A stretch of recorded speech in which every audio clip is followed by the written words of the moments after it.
Okay, so hello everybody. It's my great pleasure to welcome you. Also on behalf of Annette Hoffman and Gerhard Wolf to the event of this Tuesday afternoon. Manuela Studer-Carlen's talk on at the intersection of text, right, and image, some considerations on the churches in Samtskhe-Javakheti region. Her presentation is part of our series of lectures on the art of Georgia and more broadly the Caucasus, which is organized by the Kunsthistorischen Institute in cooperation with Georgi Chubinashvili National Research Center in Tbilisi, and which brings together the most prominent scholars in the field. I'm especially delighted to welcome and introduce our today's speaker. Manuela Studer-Carlen, since 2021, is a Swiss National Science Foundation professor at the University of Bern. Before her professorship in Bern, she taught at late antique and Byzantine art history at the University of Freiburg. Her research centers on the history of visual cultural processes in late antiquity and the interactions among text, image, and space in Byzantine churches. Manuela has got several scholarships and awards and participated in many scientific events. Her research has been funded by fellowships from Dumbarton Oaks, Washington, Swiss National Science Foundation, and Alexander Onassis Foundation, among others. She is the recipient of the 2017 Franz Josef II Liechtenstein Prize, University of Freiburg, for her habilitation work, the iconographic program of the Byzantine churches and the liturgy, studies on Christ and Apostle. I want to pay your attention also on two books related to studies of Georgian art, where Manuela acted as a co-editor and a contributor. Old Testament prefigurations of Mother of God in medieval Georgian church iconography was published in Cultural Interactions in Medieval Georgia, co-edited together with Michele Bacci and Thomas Kaffenberger. Georgia as a bridge between cultures, dynamics of artistic exchange, introduction, and the paper, The Monastery of the Transfiguration in Zarzme, the intersection of biblical narration and liturgical reference, was published in Georgia as a bridge between cultures, dynamics of aesthetics, Convivium Supplementum, edited together with Natalia Chitishvili and Thomas Kampfenberger. Before handing now over the screen to Manuela, I would like to remind you of a few practical matters. We kindly request that you do not record this event yourselves, because it is recorded by us and later it will be published as other talks at Chubinashvili Institute YouTube channel. And after the lecture, we ask you to come back with your videos and to participate in the discussion. And the discussion will be moderated by my colleague Annette Hoffman. Please, Manuela, the virtual stage is yours. Thank you very much for this kind introduction. I feel extremely honored first to be able to speak about Georgia, of course, but also to be able to speak in this fantastic series. So thank you so much for having me. And from the bottom of my heart, I would also like to thank my Georgian friends who have supported me enormously and permanently during my research the last years. Thank you very much again. And in the context of this paper, I would like to mention Ekatrini Gerevanishvili and Natalia Chitishvili, who helped me very much. So.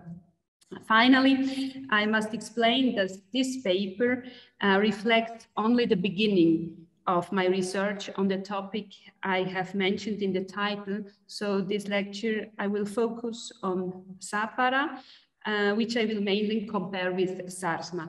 But now let me share Voila.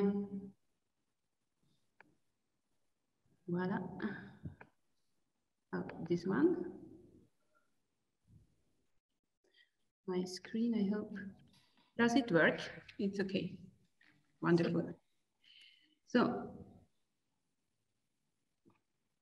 as far as Sapara is concerned, I will not do a detailed historiographical or bibliographical introduction, since it has been done recently. But I must emphasize that my study is based on the extraordinary rich and good Georgian research. So my aim today is rather to share with you my thoughts on the narration in the church in Sapara.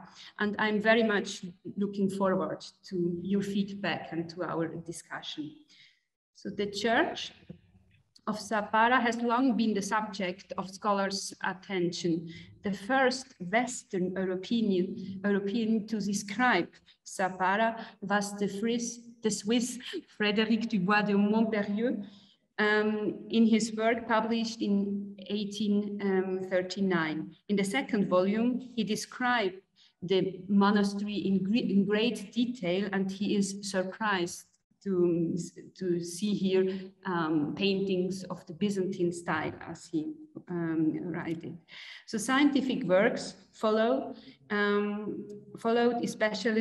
especially by Eftime Taikashvili, Dimitri Gordev, Vakhtan Beridze, Shalva Amiranishvili, Georgi Khudshishvili, Nana Burchuladze, and then of course Zia Janjania. So the monastery of Sapara is one of the most prosperous monastic centers situated in the mountainous southwest province of Samtskhe, Satabago, the modern-day Samtskhe Chavacheti region, which included 12 monuments, the earliest dating from the 10th century. It is the Church of the Mary Assumption. There are a tower and different chapels and churches, and the largest of these is the crossing square domed edifice of St. Savas, constructed together with a palace at the end of the 13th or the beginning of the 14th century. An inscription on the west portico, so here, preserves the name of the architect, so Berasaidze. The history of the province Samtskhe Satabago from 1235 onwards is important for our study. In that year, meeting little resistance, the Mongol general Hormagan took almost all Georgia.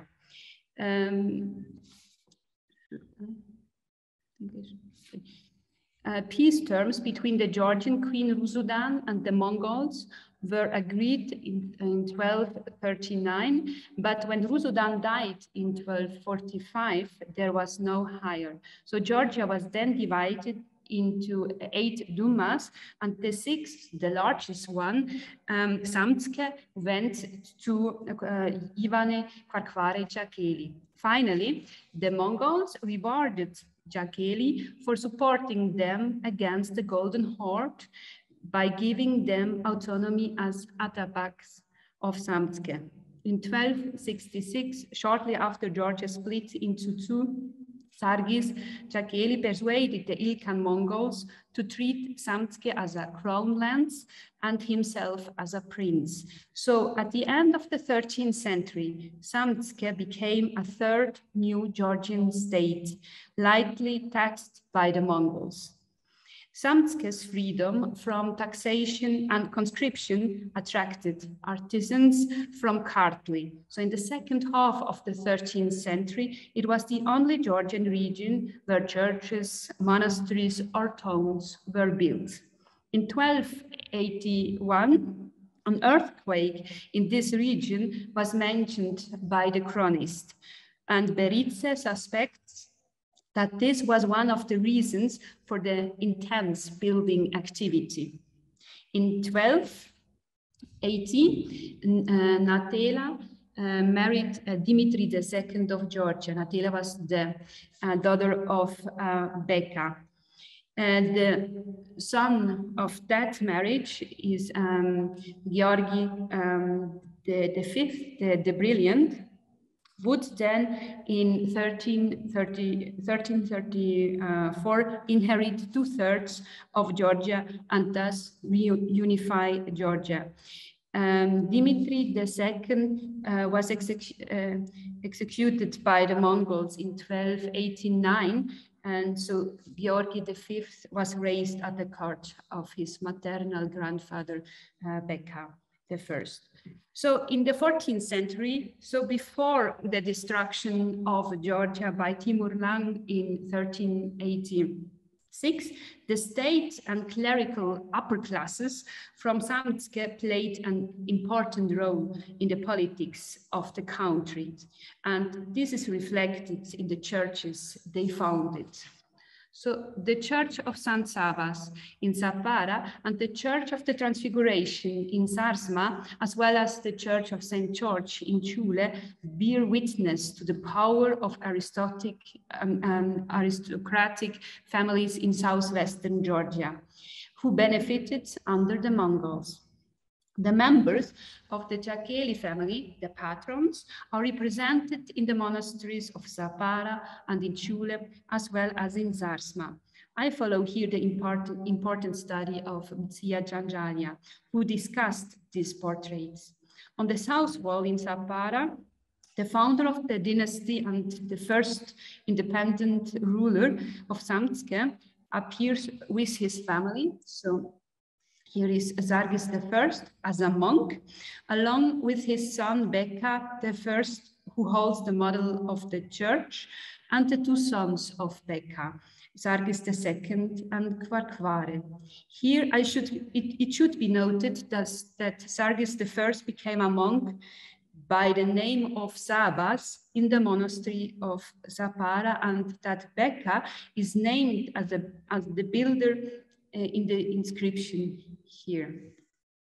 So in Sarsma, the south wall displays the same Jakeli family members. None of them have a model of the church in their hands. Thus, the Jakelis are rather depicted here as rulers of the region and not as the founders of the church. Another difference to the portraits of Zapara is that all four nobles of the three generations are of the same age in Sarsma. Unlike in Zapara, Zargis I is not represented as a monk. It can be concluded that the already deceased members of the powerful family were staged as consequence of political consideration in the second half of the 14th century, when the paintings in Sarsma were realized. So only shortly for the architecture of St. Sabas, of the Church of St. Sabas in Zapara. So the cruciform domed church has a rectangular plan with a central apse on the east and which is flanked by the Pastoforia, which open to the bema and as well to the nave. The dome rests on two separate pillars, as you can see, towards the nave, with the eastern counterparts joined to the sanctuary walls. The church probably had three entrances. Currently, only the northern and the western remain. So the most astonishing element is that in the walls above the arches, in the western part of the church, are windows that break through these wall surfaces, evoking the idea of a non-existent tribune. So the same characteristics are present, as you can see, in Sarsma as well as in Chule, as Beritze has elaborated. For Zapara, I have to say that there are a particular high number of reliefs, which, however, cannot be part of this lecture. And the reliefs have been presented by different scholars, recently also by Neli Chavektatse. Since the entire decoration is no longer preserved, it is difficult to understand the narration in the church. Also, without going into it, there are several layers of paintings in the church. The restoration of the paintings were carried out in the second half of the 20th century and again in 2010 under the direction of Zaza Zumbadze. Among other things, a first layer was discovered and exposed in the Bema. So the date of this first layer, these are these two panels here which were exposed, but the date is uncertain. It proves that originally Mariological scenes were depicted here in the apse. The second layer must have been shortly afterwards. So without the time to discuss really the style, I would like to point out a speciality of the workshop of Zapara. This is the inclusion of the intrados into the iconographic topic. As you can see here, these are on the western wall, on the south and on the north wall, and it's everywhere the same. It is this folding over, and this in a very consistent and in an aesthetic way. Here are only a few examples. So now I would like to describe the program. You see the Christ Pantocrator is depicted in the dome, sitting on a rainbow and surrounded by 4 flying angels, while Virgin Orans between 2 angels, the apostles, as well as 8 prophets are painted between the windows in the dome in 2 rows. The Virgin is here. The Ascension became frequent in the dome of the Georgian churches of the 14th century, such as Zapara and Chule. However, the execution of the scene, especially the presence of the prophet, supports the opinion that it is simultaneously a theophany. So theophanic visions are a significant element in the program in Zapara. So the 4 evangelists occupy the penatives of the dome, and the image in the apse is also polyvalent. It is a deesis, a traditional image in Georgian art, with nevertheless loses importance after the time of Tamar. In Zapara, the depiction shows an eschatological character due to the presence of the cherub and the seraph, who are holding a trisagon, Tsminda Ars, Tsminda Ars, Tsminda Ars. So the words of this seraphic hymn heard by Isaiah in his vision of the Lord in the temple introduce the consecration of the bread and wine. So these are the words spoken during the liturgy. So the depiction of the deities with this liturgical connotation is the second parousia, a vision which is mirrored across the room of the church on the western wall in the last judgment, as we will see. But now, under the deesis, it is a communion of apostles in which Christ is depicted twice. Then in the lower register, there are the patriarchs. And finally, at the bottom in the center, so here, is the bust of Christ Pantocrator, the feature of the image, and moreover, its location within the sanctuary program gives an immediate association with the iconographic tradition of the placement of the Holy Face in the sanctuary programs in Georgia, as Ekaterini Kerevanishvili pointed out in her presentation a few weeks ago. So the opposite wall, now the west wall, is also characterized by visions and eschatological meanings. The largest place is occupied by the Last Judgment, with a group consisting of the deities of apostles and angels. To the left of Christ, you can see here the river of the Hell, and on to the right, there is a choir of the blessed who will probably enter paradise, but the paintings on the south wall of the Western Bay aren't preserved. But here is striking that a king appears prominently. You can see it here in this choir. So above the Last Judgment, it is the vision of Eustachios. The earliest examples of this theme appear in Georgian art around 600. So as the cross stela, this stela erected by Martwets proves. So it's just one example, there are others. In general, we can say that in Georgia, images of Saint Eustachios are earlier than the literary translations. So the episode of Eustachios' conversion via a vision of the cross while hunting symbolizes faith of the founder.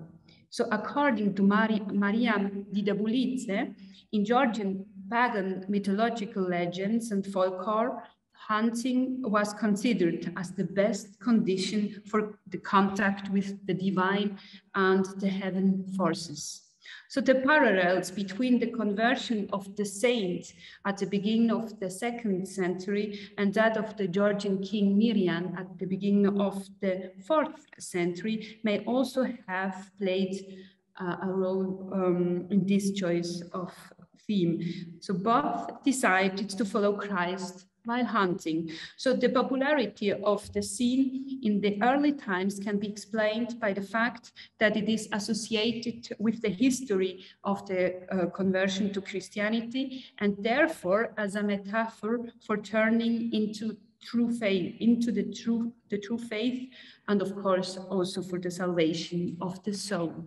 In Georgian monumental art, this theme became common in the 13th century, as Irma Mamazakhlisi showed it for Eratsminda Church and others. So in the context, now for the 13th and 14th century, in the context of the oppression of the Mongols, the scene certainly took a new meaning.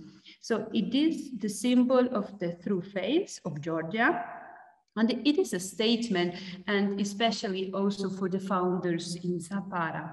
It should be noted also that information of Saint Eustachios' life in Georgian sources were preserved in the ancient metaphrastic collection Reading from September, which is based upon the Greek sources translated into Georgian by Saint Georgi Natmindeli.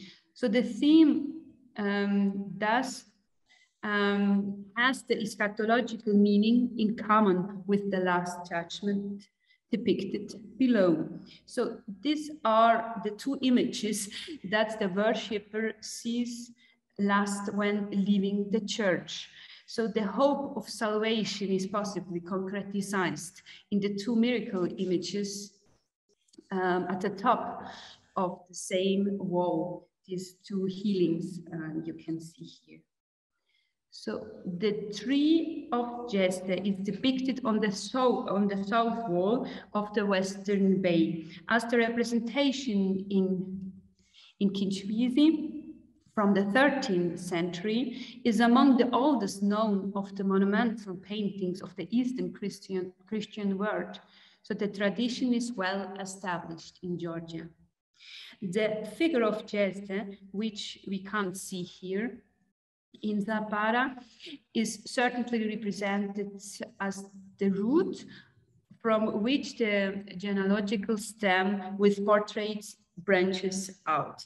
The central vertical line is emphasized with standing figures of David, Solomon, the Theotokos, and Christ. We see here the face of David, but the most interesting part is Solomon who is holding a text, and I think it's a meaningful text from his Proverbs, meaningful because the text can also refer directly to the builders themselves. So there is one meaning, but the other one, of course, the theme of the tree of Jesse appears in monumental painting because certain hymns So the literary sources of the theme are used in the church services, especially in those at the Feast of the Nativity and in some Mariological feasts. So during the liturgy, the Mother of God is celebrated as the branch from the root of Jesse, and Christ it is its flower. So also these words are spoken during the liturgy. Of course, this context was well known in Georgia in the 14th century, so it's proven by the iconography of the Ubisi icon, for instance. So the further program in Sapara is now limited to the south and the north arms. So although the paintings on the northern arch are missing today, it's this part, which you can see here. I think it can be said that the main feasts were depicted on the arches, of the two arches, and in the tympanon. So on the south part, it is the transfiguration, the baptism, and the resurrection of Lazarus. And on the north side, we have only the nativity in the tympanon. And when looking the lower registers, it quickly becomes clear that the scenes tell the passion story as well as the resurrection, with the crucifixion missing. I mean, this part or this part on the north or in the north arm. So this conceptualization should be emphasized when we compare the program in Sapara with Betani, with Kinchvisi or Sarsma and others. In these churches, the Passion of Christ is intentionally contrasted with the incarnation in the south and in the north arm. I just show here the example of Sarsma. So the Nativity of the Virgin in the south tympanon here complements the facing Nativity of Christ, which is here, juxtaposing the visual narration of the Mariological themes in the south and the passion scenes in the north. But in Sapara, there are no Mariological scenes. In this part, there are all scenes tell the passion or the resurrection episodes. So on the north arm, here is the entry to Jerusalem, the Kiss of Judah, the Chimesis, and the Pentecost. In the latest, in the rendering of the nations, a king has again a very prominent position, as you can see here. So in the south, there is a picture of the picture of the woman at the tomb here, and at the position of the cross. As for the east wall of these two crosses, so this part, only the one in the south is well preserved. So this surface had a significant part in the spatial understanding, and it is connected directly to the bema. The anastasis is shown in the upper panel. We have to note the integration of the three persons in the upper left, who are individually depicted with halos and noble clothing. They are here, as you can see. There is no explanation for their presence, so that in this case, as in those already mentioned, it must be considered whether real persons have integrated themselves into these images of salvation.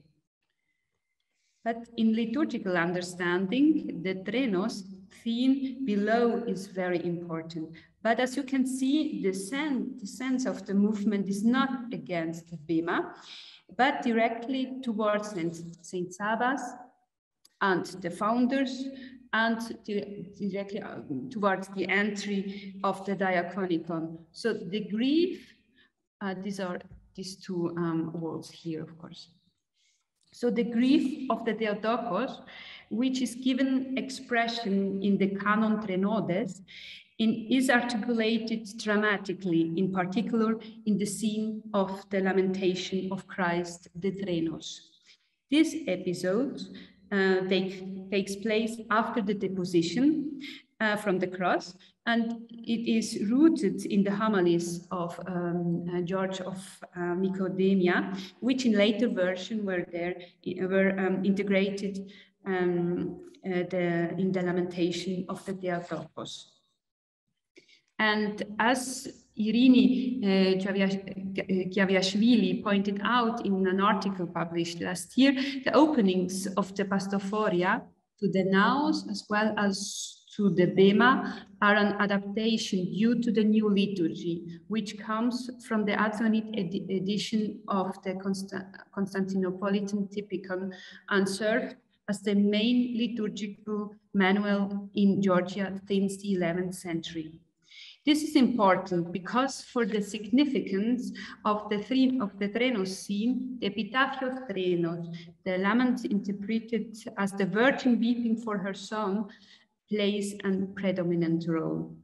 This scene correlates with the spread of the rites emanating from Mount Athos. Saint Euthymius, who at the end of the 10th century and the beginning of the 11th century was the long-time Hygomenos of the Iveron monastery, translated numerous liturgical texts from Greek into Georgian.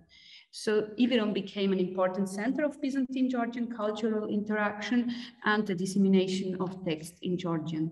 So the far-reaching influence of the work of Euthymius and of course also the other learned Georgian monks on Mount Athos during the 10th and the 11th centuries led Georgia to use the liturgical calendar of Constantinople rather than that of Jerusalem.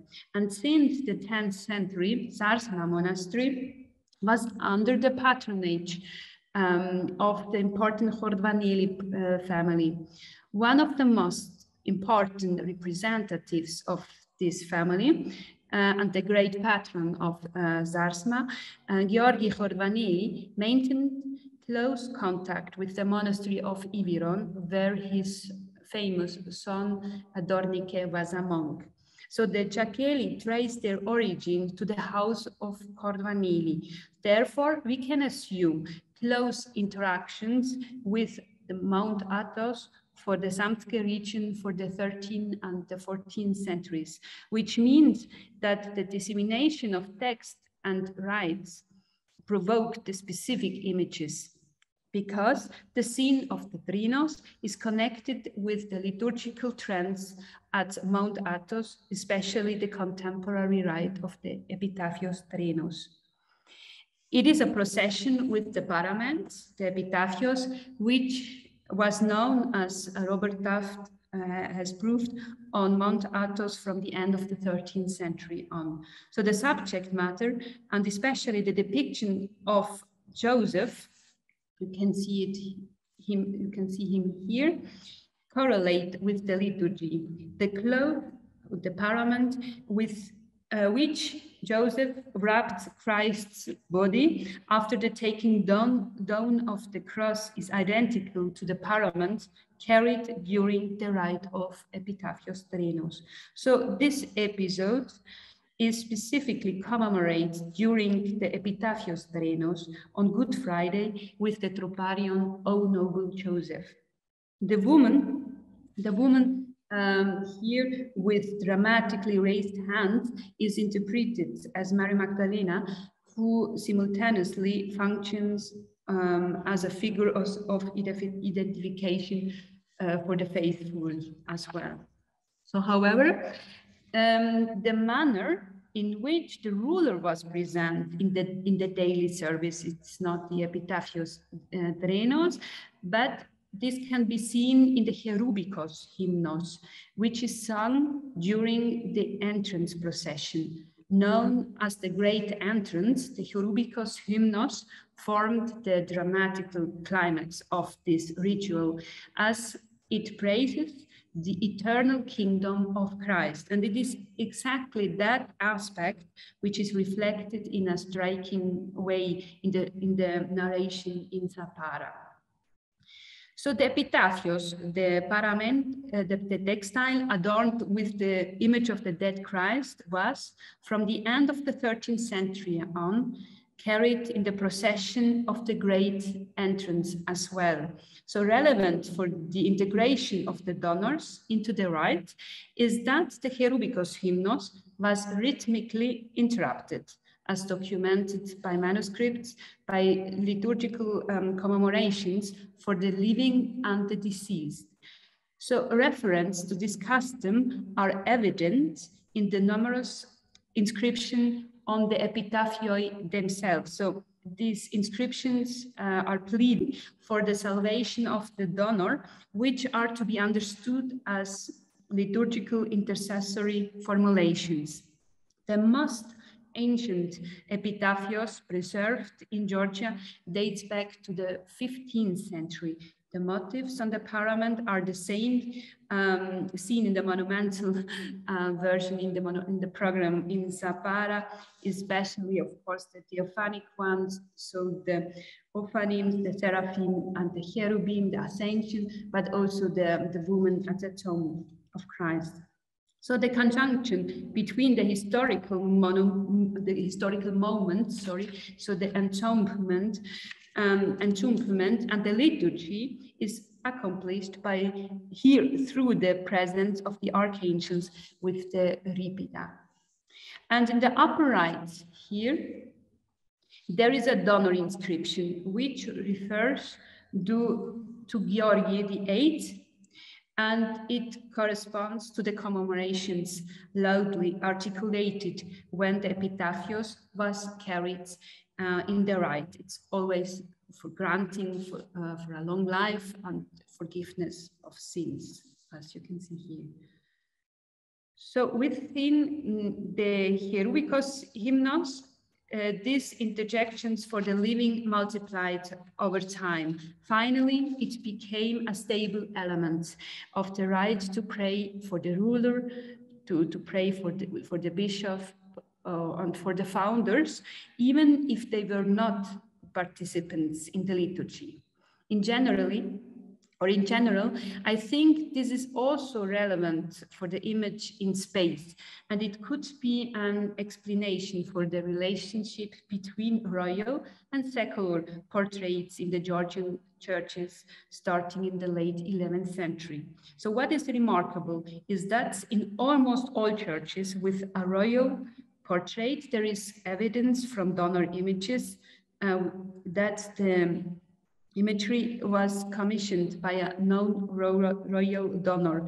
So the question of what function these royal images played in the process of worship in the church is informed by the fact that each new ruler was taken into the sanctuary for his coronation, and that his supposed descent from the royal house of David gave him this holy status.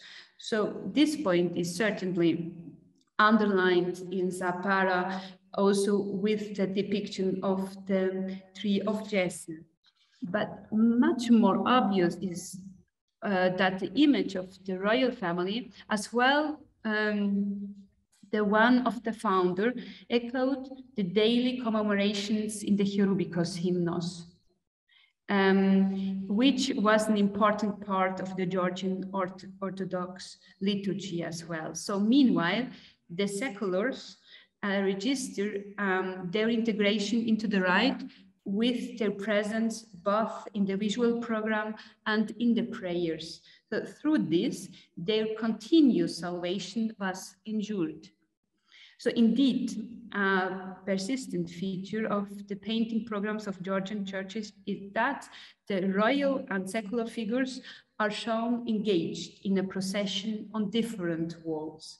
Thus, the donors on the north wall in the Church of the Transfiguration in Sarsma are here not only fulfill political propaganda function, centering in particular on the depiction of Joshua, of the victorious Joshua, of course, above the entrance to the prothesis, but also they also visualize the rites of the Cherubicos hymnos. For Sarsma, it is all the more significant that the new founders of the 16th century, the members of the Kurzice family had this part of the church updated in order to be sure that here they were now the ones benefiting from the commemoration. So the new patrons in the 16th century repainted the church, but with respect of the original themes. Only this part was new repainted. So for Zappara, we can assume that here the Chakelis themselves were the founders, which is why there is no second procession and why there had here this prominent position.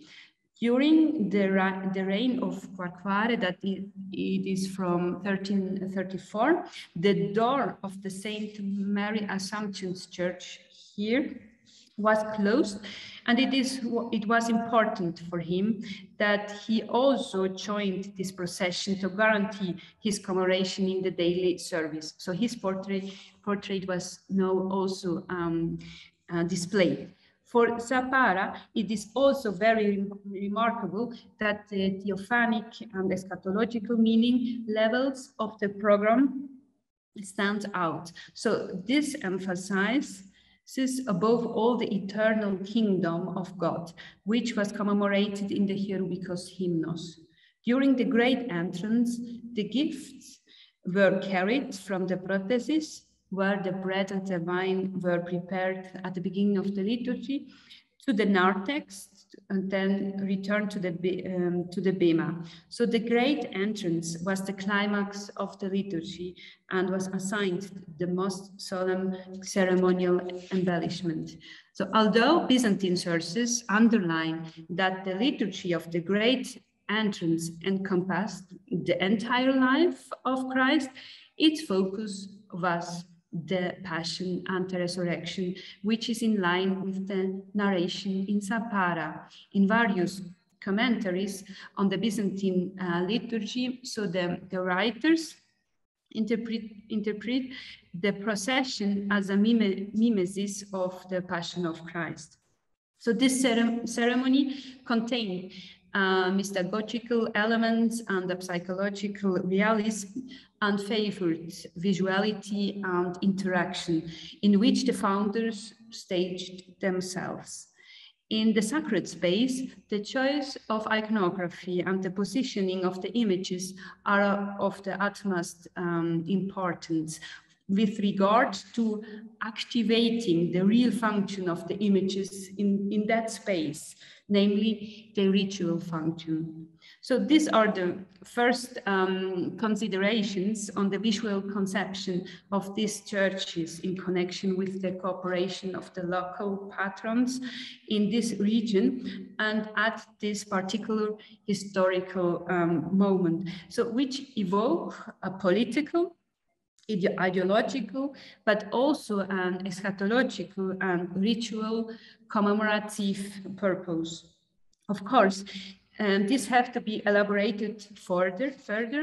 On the one hand, for this complex in Zappara, here especially in connection also with the Mary Assumption's Church, as well as the three churches mentioned. So besides Zappara, still Sarsma and Schule. And for this, I am now very grateful for your feedback. Thank you very much.